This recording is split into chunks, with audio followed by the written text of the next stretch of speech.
No programa de hoje, a gente vai conversar com um dos grandes nomes do marketing digital no Brasil.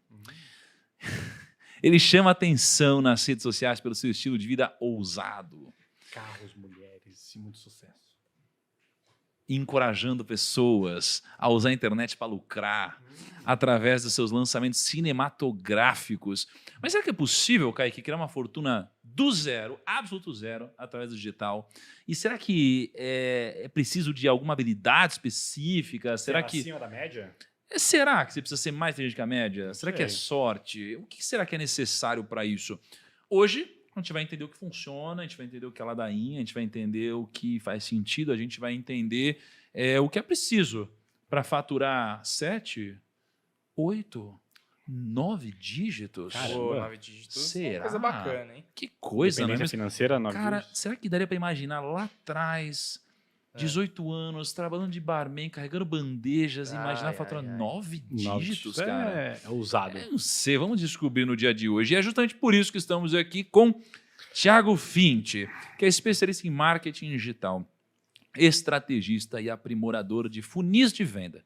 Ele é um empreendedor desde os 12 anos de idade e, segundo ele mesmo, ensina as pessoas a transformarem seu computador em uma máquina de imprimir dinheiro. Muito massa. Seja bem-vindo, Finti. Obrigado. Valeu. Satisfação estar aqui. Muito bom. A satisfação é nossa. Faz tempo que a gente está para marcar isso, não é? Faz tempo. Caramba, faz muito tempo mesmo. Mas finalmente chegou o grande dia. Eu já queria começar perguntando o seguinte: é verdade que você largou o ensino médio para você empreender por conta própria? E aí, de ensino repente, médio é sua foda. jornada empreendedora começou de lá, cara? Sim, ensino médio. Mas ensino médio mesmo. Ensino médio, o primeiro ano do ensino médio. Eu larguei os estudos, porque ali eu já sabia que, inclusive, naquele ano que eu tomei essa decisão, eu já ia repetir de ano. Porque eu não estava comparecendo tanto às aulas. Putz, eu sabia disso e eu permaneci nos estudos. Eu não, Não, larguei. olha lá. Tá Você aqui a podia ter diferença, sido- então. Caramba, cara. Só por isso. Podia ser Tem Lucas que largar os Afra. estudos. Mentira, gente. E o motivo era porque eu já estava envolvido com outros negócios. E nessa época eu já empreendia. E como eu estava falando para você mais cedo, eu tinha uma loja de games. E com essa loja de games eu tive que me desdobrar ali o tempo todo para conseguir arrumar tempo também para estudar. E percebendo que eu já estava satisfeito com aquilo, Aham. eu acabei largando os estudos. Você tinha uma loja de games. Tinha uma loja de games. E você curte games? Bom, não tanto quanto eu curtia, Aham. mas sim, eu comecei até mesmo a aprender o inglês, jogando games em casa, assistindo filmes. E em determinada época eu parei para pensar, ok, se eu vou ficar fazendo isso, como é que eu posso ganhar dinheiro? Eu vou ganhar dinheiro com algo que eu gosto de fazer, algo que eu já estou fazendo todo dia, com games. Então eu montei uma loja de games no estoque de calçados da loja da minha mãe, sem pedir inicialmente a permissão dela. Então eu cheguei lá, ela tinha umas repartições, arrastei tudo e montei ali na metade cara, um cubículo, literalmente. Quase o tamanho da mesa aqui, tá muito pequeno. Uhum. E ali eu já comecei a empreender para diversas outras pessoas. Os amigos da escola me convidavam para poder formatar o computador que eles tinham na casa deles. Ia fazendo esse tipo de coisa. Até que eu conheci o digital, que eu acho que é onde vocês querem chegar. Logo também saindo do ensino médio, Tá. porque o empreendimento mesmo eu comecei a fazer aos 12 anos. Conhecendo o digital, eu percebi que eu poderia largar aquela minha loja de games. Mas peraí, você falou que você começou com 12 anos. 12 anos foi a loja de games. Isso. Então você começou paralelo ao estudo, então, à escola. Exato, exato. Paralelo ao estudo. Aí E você é por colocou isso que de- no primeiro ano do ensino médio eu estava prestes a sair. Aham, Eu já tinha um negócio rodando e etc. Eu não estava indo muito às aulas. aham, E meu entendi. pai não estava nada feliz com isso, inclusive. É. Você teve muita reprovação assim por parte de seus pais nessa época? Sim, tive. Até porque É, só adolescente, né? Larga na escola. são da velha guarda, né? Eles Sim. sempre queriam proteger e etc.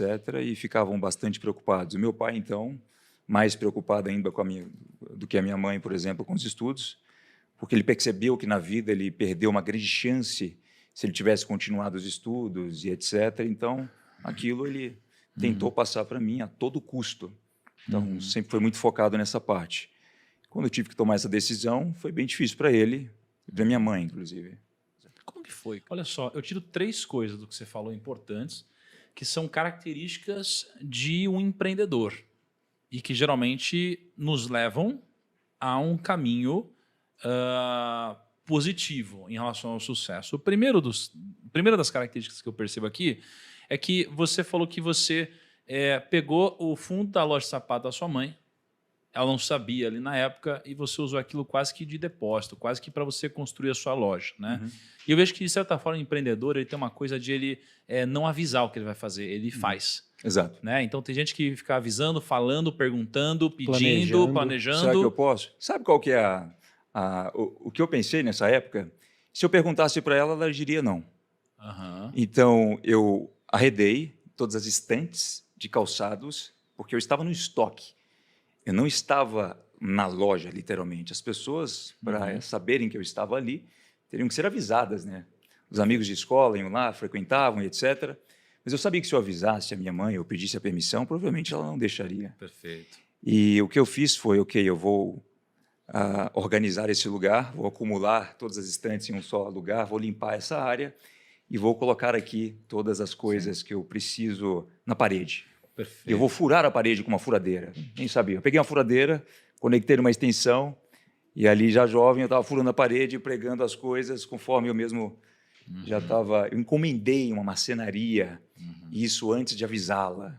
Então eu pensei comigo, tá, na hora que ela vê isso aqui do jeito que eu já fiz, vai ser muito difícil ela tentar me fazer voltar atrás. Olha só.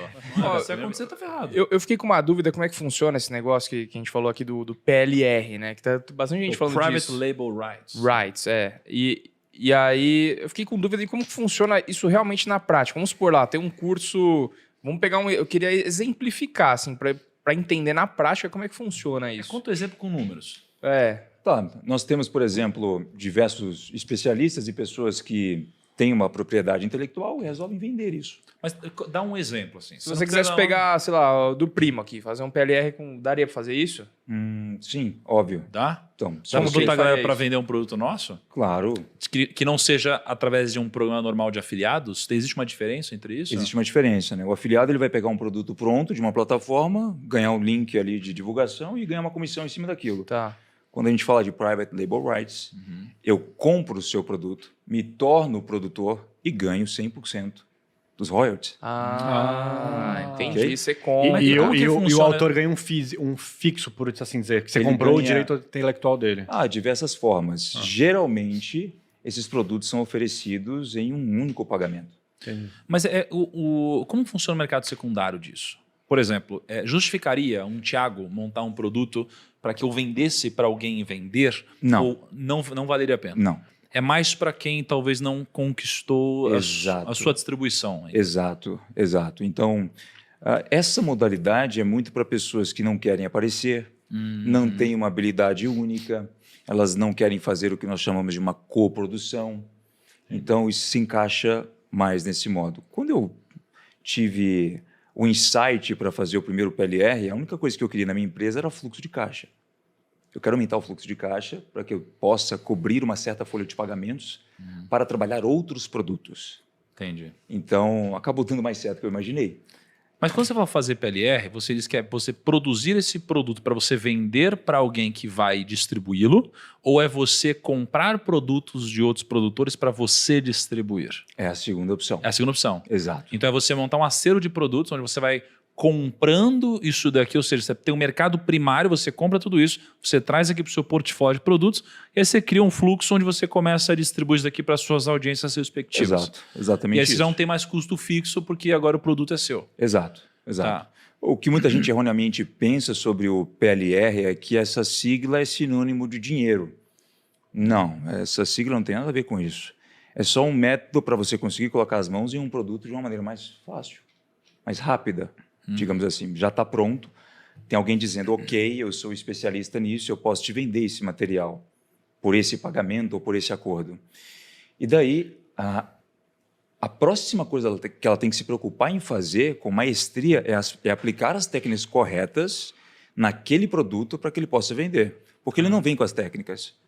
Você só ganha puramente o conteúdo. É tipo, eu não sei se eu estou errado aqui, mas algumas editoras fazem isso com algumas metodologias de algumas pessoas, né? Sim. Eles compram os direitos e escrevem um livro em cima. No mundo da música. Ah, Quanto em que toda você já parte. pagou, assim, cara, por um PLR. por um PLR, assim, por um produto que você licenciou, cara? De 5 a 100 dólares.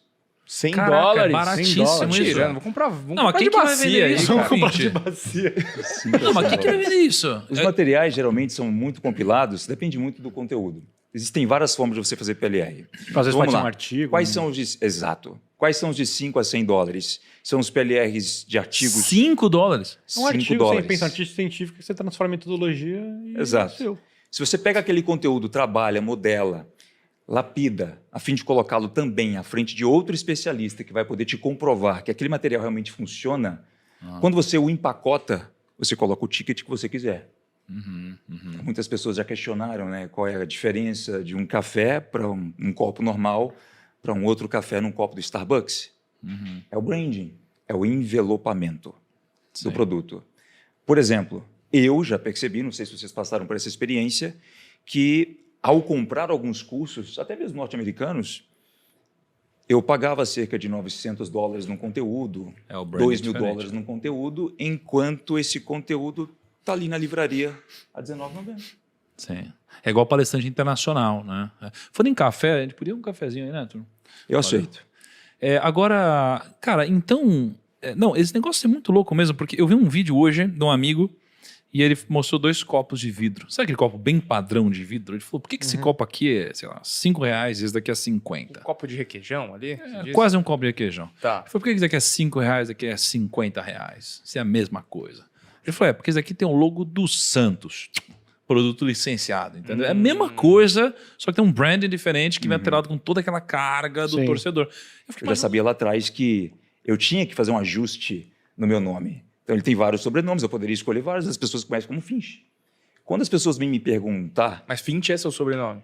não. Meu Deus. O cara é um Cortamos, artista. Dudu. O diretor de branding tá ali, olhando todo para vocês. Qual que é o seu nome, cara? Tiago Henrique Pinto Fonseca.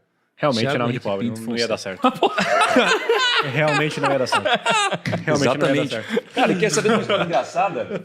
Eu tinha participado de alguns eventos de marketing digital, bem no meu início. E daí, cara, pensando nessa época já de adquirir conhecimento, levar aquilo para casa, aplicar, para um dia aparecer ou vender alguma coisa, que eu tinha esse objetivo, eu já estava pensando no seguinte, cara, mas espera aí, como as pessoas vão me reconhecer? A primeira coisa é o nome. O Thiago Henrique não vai colar. O Thiago Fonseca, muito menos. Thiago Henrique é jogador de, sei lá, Não nome dá. de jogador de Thiago Série B. Pinto nem Eu fala, recebi uma vez uma ligação de um cara maluco dizendo o seguinte: porra, abre o portão da minha casa aqui, ô Thiago Fonseca. Falei, que Thiago Fonseca, cara? Como assim? Era o Thiago Fonseca. Ah, que tem o Thiago Fonseca, é verdade. E eu já pensei, já não posso, sacou? Entendi. Não dá pra ser o Thiago Fonseca. Não dá. Então, alguém hoje consegue ser Thiago Finch? Não. Ah, é difícil, hein? Hoje Não dá, né? Não, não dá. Então, essa é uma ideia. Tô Agora, ansioso, Kaique. O que você vai perguntar aí? Curiosidades Mas aleatórias você toma sobre cuidado, o convidado. hein, Kaique, por favor. Todas as perguntas aqui foram não passadas deve ser no pior filtro de do que alguém. as boxes que eu já recebi. Filtro de alguém. Filtro de alguém. Qual foi a sua melhor viagem? Melhor viagem. Meu Deus, vai escalando isso, né? Dubai. Dubai. Onde você faz seu cabelo? Com o Robson. Robson. Salão. Você já alugou algum carro ou casa para gravar anúncio? Jamais. Quantos carros e casas você tem? Eu não tenho nenhuma casa, moro de aluguel e tenho 4 carros. Você tem jato ou helicóptero? Não. Você tem mais ou menos de 100 milhões?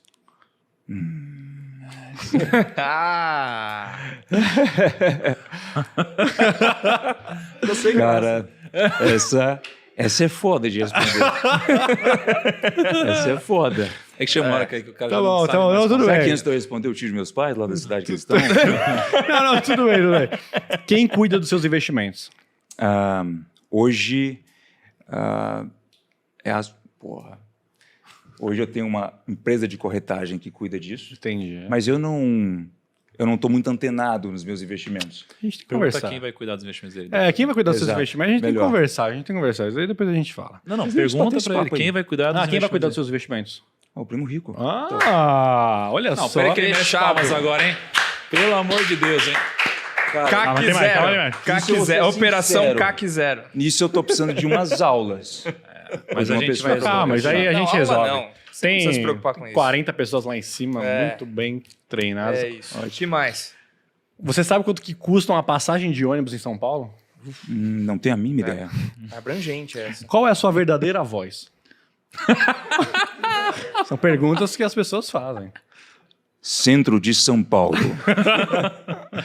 Você tem harmonização facial? Não. Você já fumou pod? Já. Pra caralho, inclusive. Você já se apaixonou de verdade? Já. Quanto custa o seu look de hoje? Custa o quê? O look de hoje. Outfit. Outfit. 6 ou 7 mil É, barato. Dólares né? ou reais? reais. Não Quantos, acredito. É. Não, Não acho acredito. que sim. Sim. Quantos filhos você tem? Quantos o quê? Filhos você tem? Mas que conversa é essa? Nenhum. Você acha que é possível alguém ficar milionário com a internet? Claro. Eu acho que é só. Não, tem um aqui, ó. É verdade que você queria ser o Ken brasileiro? No Não. filme da Barbie? Não, e é só isso. Ai, só. Kaique, E você faz- acaba agora o nosso Você faz a quadro. gente passar uma vergonha, né, cara? Mas foi umas boas. Cacetada, Foram boas, cara. foram boas, Kaique. Cara, Valeu. agora o que eu quero saber, assim, ó, esse último lançamento que você fez foi um lançamento, cara, fortíssimo. Sim. Eu lembro que Eu tenho- fiquei mega impactado No com os Kaique vídeos. ficou assim, eu nossa, eu tá falei, acontecendo tal. mandei link pra todo o Kaique mundo. ficava mandando no grupo, falei, meu Deus, meu Deus, meu Deus. Falei, Kaique, Assiste. calma, relaxa. Assiste. E aí, eu lembro que assim, eu tenho eu vou chamar de uma espécie de um trauma. Porque tem uma vez... Já deve imaginar, porque você tem trauma com o lançamento. Com certeza. Eu tenho trauma dos dois lados já no lançamento. Tá? Acho que eu sou traumatizado de tudo que é jeito, né? Já fiquei traumatizado de vender zero, já fiquei traumatizado de vender zero de novo. Mas eu tenho uma vez, a gente fez uma live no Instagram, a gente bateu 151 mil pessoas ao vivo, simultâneas. Lembra? No Instagram e tal, pau quebrando, foi animal. Aí a gente pegou e fez uma outra live de lançamento, que foi no dia do anúncio da Finclass. Cara, e aí começou a subir, a galera entrando ao vivo, ao vivo, ao vivo. Aí começou 110 mil, 120 mil, 130 mil, 140 mil, 150 mil. Eu falei, vamos bater nosso recorde. Cara, você acredita que a gente bateu 151 mil de novo? As duas maiores lives nossas deram o mesmo número, a gente nunca conseguiu romper essa barreira de 151 mil pessoas ao vivo. E você fez agora um lançamento que bateu um número astronômico de pessoas simultâneas ao vivo. Então eu queria saber o seguinte, eu queria que você contasse um pouquinho mais desse lançamento que você fez, um pouco da preparação dele, né, um pouco dessa audiência, tudo isso que aconteceu, né, como que você conseguiu botar tanta audiência lá, e, cara, e um pouco de qual que foi um pouco do resultado desse negócio, assim, para a gente poder aprender um pouquinho com o que você fez. Legal. Então, o modo com que eu faço esses lançamentos são bem peculiares, mesmo. Eu fujo um pouco do que o mercado tradicional faz em alguns aspectos e crio um espaçamento maior. É uma das primeiras regras entre um lançamento e o outro. Para ter escassez e antecipação mesmo. Escassez, antecipação. E assim, eu nem me incomodo com a questão de timing, pelo menos não para o meu produto, porque as pessoas sabem muito bem o que é Pepsi e o que é Coca-Cola. Então, quem compra Pepsi também compra Coca-Cola. Não faz diferença quando eu lanço. E fazer um espaçamento maior cria uma explosão, obviamente, maior. Nós tivemos muitos materiais cinematográficos, toda um storytelling criado com personagens que instigam o público a continuarem a assistir alguma coisa, que colocam as pessoas dentro de uma comunidade e não só dentro do lançamento. O lançamento ele começou há 2 anos atrás. É assim que eu enxergo. Há 2 anos atrás, quando eu saí do primeiro lançamento e comecei a fazer de novo os stories ou a postar os conteúdos, eu já estava começando o meu próximo lançamento. Então, por isso que o resultado é tão grande. Você ficou 2 anos antecipando esse lançamento. 2 anos. E o primeiro lançamento que atingiu o recorde, alguns recordes também bem legais nesse mercado, ele teve 3 anos e meio de antecipação. Então, foi todo aquele tempo que eu falei para vocês no início da conversa que preferi esperar para não chegar simplesmente oferecendo alguma coisa sem muito... E o que você fez de número nesse primeiro aí? O primeiro foram 24 milhões, com 123 mil reais investidos no Facebook Ads. E por que quando você comentou aqui sobre o branding, o que a pessoa disse, eu concordei e disse exato. Porque, sim, R$123 mil para um lançamento hoje é um valor irrisório, um faturamento desse tamanho. O que fez com que eu fosse no Facebook, por exemplo, e pagasse ali inicialmente 0,8 centavos no custo de uma lead, que qualquer outro produtor pagaria no mínimo 9, 10 reais, foi branding. Então, o branding diminui para cacete o CAC. Isso acontece conforme eu faço meus lançamentos. Mas o interessante, Thiago, é que, assim, vou ser bem sincero, tá? O lançamento pelo lançamento e pelo faturamento em si só não é algo que me gera tanta motivação. É a inovação de mercado, é trazer novidades, é entregar algo com muita, muita, muita qualidade. Porque senão eu poderia tirar esses espaçamentos e talvez até faturar a mesma coisa, mas eu prefiro fazer algo muito mais bem trabalhado. Uma das outras peculiaridades, nós fazemos várias ações para diversos públicos diferentes e criamos todo um storytelling que somente as pessoas que estão dentro daquele universo, ou melhor, Finchverso, podem entender, e isso cria muito poder de tração. Hoje, por exemplo, por que é que eu não coloco no meu Instagram ou em qualquer rede social que eu faço marketing digital? Pelo menos no meu nicho eu prefiro atuar dessa forma. Porque no momento que eu fizer isso, eu vou imediatamente para uma pessoa nova que vai acabar me conhecendo naquele dia, para o mesmo balde onde ela já coloca todas as pessoas que fazem marketing digital na cabeça. Eu quero deixar a dúvida. Eu não quero postar antes e depois no meu Instagram. Eu não quero ficar o tempo todo postando conteúdo, faça isso ou faça aquilo. Então, é um diferencial do meu posicionamento, por exemplo. Eu instigo, ok, você quer saber mais? A realidade é essa, a oportunidade é essa. Estamos de acordo? Maravilha. Quando eu falo de realidade eis o que você tem que fazer. O que você tem que fazer é conhecer o que o Thiago Finch, de 9 anos atrás, fazia. Você não vai pular esse caminho. Eu vou te dar, sim, alguns atalhos. Vou te dar informações que eu paguei para poder aprender. Mas do dia para a noite não vai acontecer. Estamos de acordo? Então, isso conciliado a todo esse storytelling é algo bem persuasivo. Outra coisa que eu faço muito é de entreter muito as pessoas. E não somente porque tem esse objetivo de venda. Cara, eu gosto. É do meu perfil. Então, às vezes eu crio um personagem que não é o personagem do Thiago Finch nos stories, mas é o professor, por exemplo, que ele já entra caracterizado, já é o Jack Finch, por exemplo. Se a edição quiser colocar o Jack Finch aí, inclusive, ele é bem engraçado. Isso gera para as pessoas, de diversos pontos de vistas diferentes, um ponto atrativo. Por exemplo, há pessoas que só me seguem pelo meu estilo de se vestir. Há pessoas que me seguem porque, hora ou outra, eu dou alguma dica de relacionamento. Há pessoas que me seguem porque... tem lá o Jack Finch no Instagram. Há pessoas que me seguem porque viram que eu tenho tal coisa, especificamente. São 12, 15 personalidades. O que a maioria das pessoas querem hoje é fazer o que eu faço. Quando elas, primeiro, criam uma empatia por aquele personagem que não é bem um personagem por si só são todas as minhas facetas em um único lugar, sem censura, fica muito mais fácil para ela depois entender o que eu faço e passar a cogitar fazer a mesma coisa. E esse seu lançamento mais recente aqui, como que foi? Foi, até então, segundo os dados que nós temos dos lançamentos mais famosos, com os maiores faturamentos do Brasil, o lançamento que mais conseguiu um faturamento tão alto em tão pouco tempo.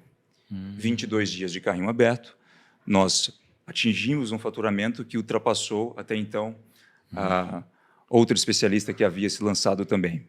E tendo adquirido aquele faturamento em 2, 3 meses de carrinho aberto. Legal. Então, nós ultrapassamos os 50 milhões em vendas. Poxa, parabéns, hein, cara? Caramba. Muito bom. Muito total. Você tem medo de quebrar, Finch? Não. Mas Você protege para?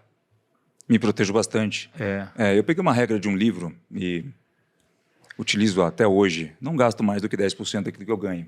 No dia que eu li essa regra e quis adotá-la, é óbvio que eu não podia fazer aquilo porque Não dava. 90% praticamente. Não. Eu tinha que gastar para sobreviver.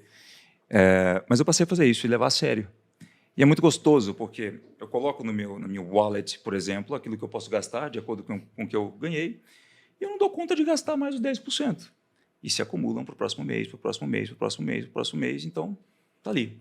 Isso gera também uma certa ambição e um senso de organização. Por quê, Thiago? Eu pude ter a sorte, talvez não sorte, o preparo, literalmente, de jovem procurar me relacionar mais com pessoas que estavam falando de negócios e etc. E é óbvio que não eram pessoas da minha idade. E eu conheci um empresário. E esse empresário quebrou porque ele não havia separado pessoa física de pessoa jurídica. Esse faturamento, por exemplo, ele é muito bonito de se ouvir, né? Não está na minha conta bancária. Ele não vai para lá tão cedo. Uma parte vai, mas eu sei muito bem aquilo que eu posso gastar. Eu não preciso de colocar na minha conta mais do que o meu lifestyle já exige, por exemplo, do meu padrão de vida. Então, tendo muito controle sobre isso, eu não tenho esse receio de quebrar. Eu internalizei muito isso, essa dor, sabe, que essa pessoa sentiu, e pude observar também, não só no mercado tradicional, mas no mercado de marketing digital, grandes pessoas que já surgiram e não separaram pessoa física de pessoa jurídica, cara. Eles viam um faturamento absurdo e achavam que aquilo é o que estava no cartão de crédito delas. Total. Não é? E Isso você que a pensa Mari em falou. parar, cara? Sim. Sério? Parar pelo menos com uma parte. Bom, não quero para sempre ser a pessoa que está na linha de frente com os meus negócios. Talvez parar seja uma palavra muito forte, mas o que eu quero é não depender da minha imagem para grandes negócios. Entendi. Sim. Entende? Então, esse é o meu objetivo também de longo prazo. Dá E uma já estava lá diminuída, atrás. né, no ritmo. Dá uma diminuída. Não que eu vá deixar de aparecer, mas que eu vá ter outros negócios também que não dependem de mim, cara. Porque o fato de eu estar aparecendo hoje não é para ganhar dinheiro somente. Se fosse, eu já teria tido 10 burnouts. Qual que é o seu propósito, cara? Inovação.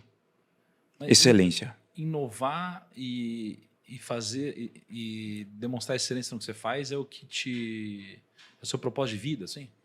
Eu diria que sim. Você considera que você encontrou, então, o seu propósito de vida? Sim. Eu até dou margem para encontrar outros depois. Mas isso me dá um tesão de continuar fazendo o que eu faço. Se fosse para fazer, simplesmente por fazer ou pela grana, um faturamento, como a gente ouviu aqui agora há pouco, por exemplo, não me faria trocar de casa, trocar de carro, vai continuar tudo a mesma coisa. Então, eu quero saber que eu estou inovando em alguma coisa, senão eu não tenho esse tesão para acordar. E, cara, é muito gratificante, ainda assim como consequência, ver que pessoas me têm como inspiração. Porra, eu estava num shopping agora há pouco e tinha uma senhora de 60 anos, literalmente, fazendo o conteúdo, estudando. Tinham jovens de 17 anos ali que os pais estavam apoiando a estudar o empreendedorismo digital. Não o Thiago, não propriamente o Thiago, mas é o que ele defende. Sabe, o empreendedorismo e etc. E a pessoa tem ali aquela inspiração, né? Tá bom. Cara, quando você fica sozinho, assim, o que você gosta, o que você sente quando você está sozinho? Cara, criatividade. Criatividade. Minha mente é muito criativa. Tanto é que eu tenho dificuldade para dormir todos os dias, insônia, há muito tempo. Eu deito na cama, demoro 40 minutos para dormir. Minha mente fica girando o tempo todo. Quando eu fico sozinho, eu vou procurar fazer coisas que me chamam mais atenção de imediato. Cara, quero tocar um piano. Vou aprender a tocar essa música no piano. Cara, quero assistir um filme de 1992, não era nem nascido ainda. Vou assistir aquele filme. E o interessante é que nesses momentos, a minha mente me traz de volta respostas para aquelas questões que, para mim, antes eram talvez muito complicadas, complexas. Sabe, eu acabo encaixando ali diversos pontos. A criatividade aflora com mais tranquilidade. Então, é assim que eu acabo lidando nesses... Você tem amigos? Poucos. pouquíssimos amigos. Mas amigo mesmo que, tipo, você fala assim, cara, se você estiver sozinho, se você estiver triste, você fala assim, cara, essa Vou pessoa ligar aqui... pra esse cara. Esse cara eu confio mesmo, tipo, o meu ciclo íntimo, assim, tipo... Cara, eu tenho, mas eu sou um cara que não se abre. Eu não me abro fácil, sabe? E é uma objeção minha, talvez, com algumas coisas, mas é muito difícil eu me abrir para uma pessoa. Cara, até para meus pais, eu não me abria quando eu era criança, etc. Talvez seja algo do perfil, não sei. Mas a resposta ainda é sim. Eu tenho amigos, pessoas com as quais eu posso contar, e dão para contar nos dedos, literalmente.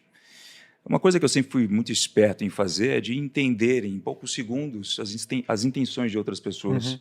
Cara, eu acho que esse é um dos principais motivos pelos quais eu estou aqui.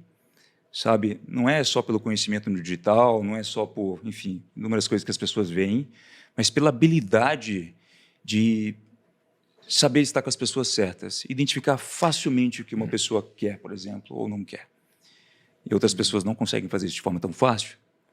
Então, eu tenho pouquíssimos amigos. Pessoas que eu posso contar de verdade são poucas. Cara, eu sou um cara que eu sou um cara muito seguro. Só que eu tenho alguns gatilhos que ativam a minha insegurança. Por exemplo, quando eu perco o controle de alguma coisa, eu sou um cara controlador, de uma forma geral. É um pouco do meu perfil. Sou um cara controlador e, cara, quando eu perco o controle, eu fico inseguro de alguma forma, né? E aí, quando você fica inseguro, você tem forma de reagir a isso e forma de você tentar mostrar a segurança, não necessariamente aqui dentro, mas aqui fora, né? Exato. Você tem momentos também que você fica inseguro no seu dia, ou no trabalho, ou, sei lá, em situações assim, cara? Cara, tenho. Tenho. E é bem similar à sua. Quando eu perco o controle de alguma coisa, eu fico bastante inseguro, sabe? Principalmente quando eu estou falando de algo no digital, que eu planejei, etc. Eu fico bastante inseguro. Mas eu quero tirar esse sentimento na raça, o mais rápido possível. Então, eu tomo uma ação, eu tenho que fazer alguma coisa, eu tenho que adotar aquela postura, aquela capa. Ela não parece uma capa de insegurança, é uma capa de, ok, vamos botar para fuder, vamos resolver esse problema.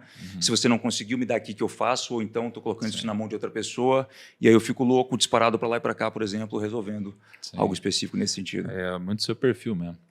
Cara, muito bom, né, cara? Tem alguma coisa que a gente precisa falar aí pra gente finalizar, Lucão? Não sei, vamos deixar um último... Eu quero saber, o Fint, conselho aí? isso, deixa um último conselho pra galera aqui, cara, que você acha que é bacana.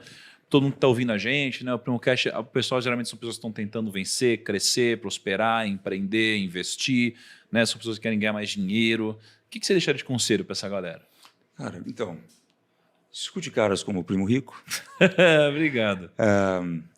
Saiba muito bem quem são as pessoas que você literalmente escuta, porque elas vão moldar o seu futuro. Lá atrás eu acabei selecionando muito bem toda e qualquer pessoa que, mesmo não tendo contato, eu iria ouvir, ver, assistir. Eu fiz literalmente uma dieta de conteúdo para coisas que eu sei que poderiam mudar drasticamente meu modo de pensar, agir, etc. Eu poderia dar uma dica de digital, etc. Mas, cara, não vai fazer diferença nenhuma. Essa parte é muito mais importante. As pessoas com que você se relaciona, as coisas que você gostaria de realmente estar fazendo. Outra dica é, a gente tocou nesse assunto aqui, ao observar a vida de outra pessoa, saiba e interprete se aqueles pontos que estão ali são seus desejos também. Se você, por exemplo, falar, pô, Finch, um iate hoje, o que você acha? Olha o meu iate aqui, pode me convidar, eu não estou nem aí, eu não quero. Agora, não. Então, algumas pessoas elas se deixam levar pelo lifestyle de outras pessoas nesse sentido. Eu falo isso porque lá atrás eu sabia muito bem aquilo que eu queria. E nada me tirava aquilo da cabeça. Aquilo me deu tamanha certeza que no dia que eu conquistei, eu chorei de felicidade. E no dia que eu olho para aquilo, eu ainda sinto a gratificação tremenda por ter sido o cara que, nossa, eu queria muito aquilo, eu imaginei ser impossível, mas eu consegui. Então, quando você sabe literalmente o que você quer, faz muito mais sentido, cara, a jornada, literalmente. Eu vi um mentor falando uma vez uma coisa que fez total sentido para mim.